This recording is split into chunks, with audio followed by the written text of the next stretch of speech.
নমস্কার বন্ধুরা, শাশুড়ি বৌমার কিচেনে আপনাদেরকে স্বাগত জানিয়ে আজকে রান্নাটা শুরু করলাম। আজকের রেসিপিটা মেথি চিকেন কারি। আমি 1 কেজি পরিমাণে চিকেন নিয়ে নিয়েছি, ধুয়ে পরিষ্কার করে নিয়েছি। আর মেথি পাতা 5 আটি মতন মেথি পাতা নিয়েছি। এখন মেথি পাতাগুলোকে আমি পেস্ট করে নেব। দেখুন, আলু টুকরো করে নিয়েছি, ছোট পেঁয়াজ আস্তা করে নিয়েছি, পেঁয়াজ কুচি নিয়েছি, পেঁয়াজ বাটা নিয়েছি, আর রসুন কয়েক টুকরো ছোট করে কেটে নিয়েছি, আদা বাটা নিয়েছি আর রসুন বাটা নিয়েছি।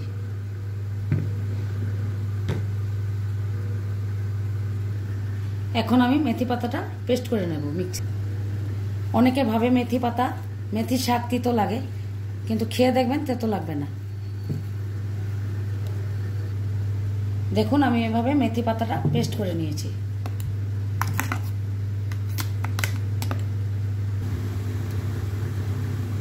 তিনটে শুকনো লঙ্কা দিলাম, সম্বাসে তেজপাতা দিলাম। আজকে চিকেনটা আমি অন্যরকম ভাবে রান্না করে আপনাদেরকে দেখাবো। আপনারা বাড়িতে বানিয়ে খেয়ে দেখবেন, দারুণ হয় রুটির সাথে, ভাতের সাথে।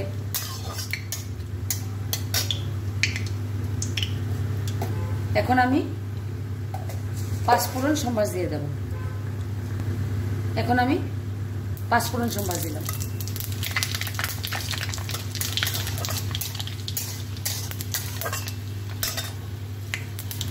রসুন কুচিটা দিয়ে দেব।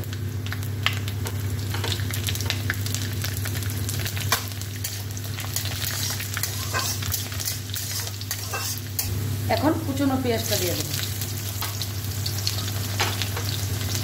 আমরা তো চিকেন একরকমই খেয়ে থাকি, চিকেন মশলা কারি, দই চিকেন, কিন্তু চিকেনটা একটু অন্যরকমের বানালে অন্যরকমের টেস্ট পাওয়া যায়। পেঁয়াজটাকে লাল করে ভেজে নেব। এখন আমি চিকেনটা দিয়ে দেব। চিকেনটাকে আমি ভালো করে ভেজে নেব।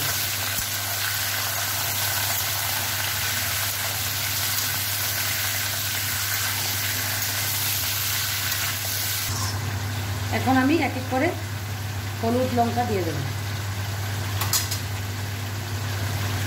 1 চামচ পরিমাণ হলুদ গুঁড়ো দিলাম, 1 চামচ পরিমাণ লাল লঙ্কা গুঁড়ো দিলাম। আর আমি এই মাংসটাতে খালি ধনে গুঁড়োটা দেবো, জিরা দেব না। নুনটা পরে দেবো, নুন দিলে মাংস জল ছেড়ে দেবে।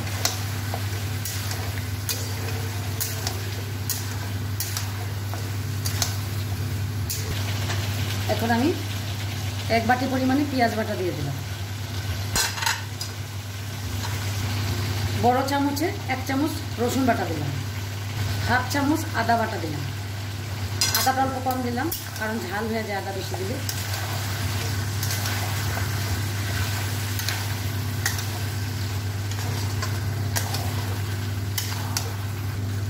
কেটে রাখা আলুগুলো দিয়ে দেব।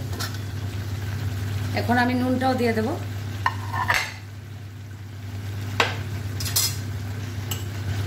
স্বাদ অনুযায়ী নুনটা দিলাম।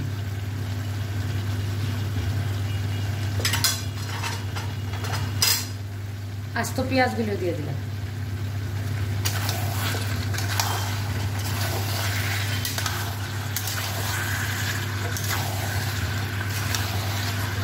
এখন আমি 10 মিনিট ঢাকা দিয়ে দেব।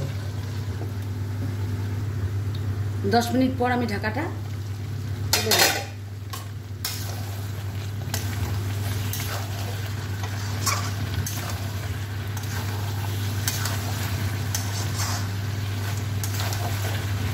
এখন আমি মেথি পাতাটা দিয়ে দেব।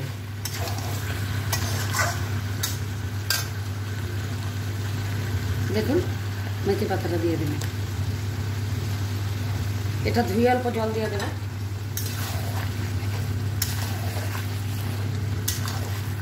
এটা আপনারা বাড়িতে বানিয়ে খেয়ে দেখবেন, দুর্দান্ত লাগে।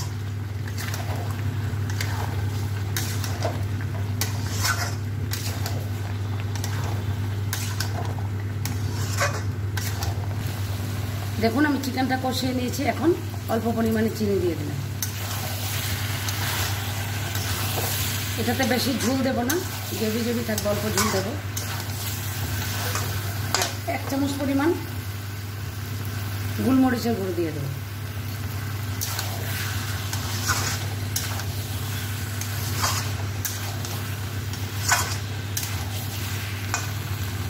আমি অল্প পরিমাণে জল দিয়ে দেবো, গরম জল দিলাম, বেশি জল দেবো না, কারণ এটা একটু গ্রেভি গ্রেভি থাকলে ভালো লাগে। এই মেথি চিকেনটা আমার হাজব্যান্ড বহুত সুন্দর বানায়, আমি ওনার থেকেই এটা শিখেছি। যখনই চিকেন আসে, শীতের দিনে মেথি পাতা বেরোলে উনি আমাদেরকে এই রান্নাটা করে খাওয়ায়, তাই আজকে ওনাকে আর দিলাম না বানাতে, আমি বানিয়ে আপনাদেরকে শেয়ার করলাম। দেখুন আমার রান্নাটা কমপ্লিট, এখন আমি গরম মশলা দিয়ে নামিয়ে নেব। গরম মশলা দিলাম। যদি আপনাদের এই রান্নাটা ভালো লেগে থাকে লাইক করবেন, শেয়ার করবেন, আর আমার চ্যানেলটাকে সাবস্ক্রাইব করে দেবেন। আর বাড়িতে বানিয়ে আপনারা খেয়ে দেখবেন, আর আমাকে কমেন্ট করে জানাবেন রান্নাটা কীরকম হলো।